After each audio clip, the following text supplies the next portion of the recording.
Panchayati Raj minister గారు. అధ్యక్ష,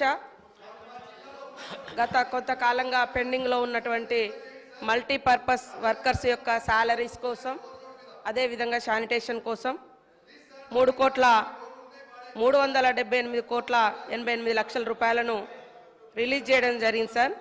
అదేవిధంగా మరి శాసనసభ్యులు ఎవరైతే రామచంద్ర నాయక్ గారు, ఐలయ్య గారు, వంశీకృష్ణ గారు చెప్పినట్టుగా చాలా మారుమూల తండాలలో, గ్రామాలలో మరి ముఖ్యమంత్రి గారు కూడా గుర్తించి చెప్పినట్టుగా రోడ్డు రవాణా సౌకర్యం కానీ, విద్యుత్ కానీ, విద్యా వ్యవస్థ కానీ సరిగా లేనటువంటి మాట వాస్తవము.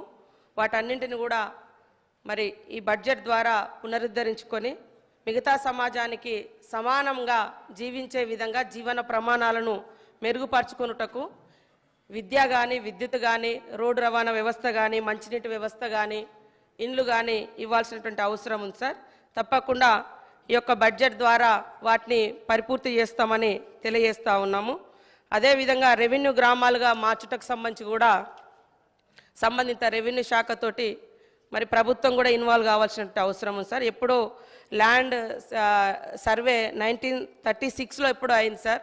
అప్పుడు ఏర్పడ్డటువంటి రెవెన్యూ గ్రామాలు, ఆ తర్వాత గ్రామ పంచాయతీలు పెరుగుతూ వచ్చినాయి తప్ప రెవెన్యూ గ్రామ పంచాయతీగా జరిగినటువంటి పరిస్థితి లేదు. కాబట్టి ఖచ్చితంగా రెవెన్యూ శాఖ వారితో మాట్లాడి ఇది నిర్ణయాలు తీసుకుంటాం సార్.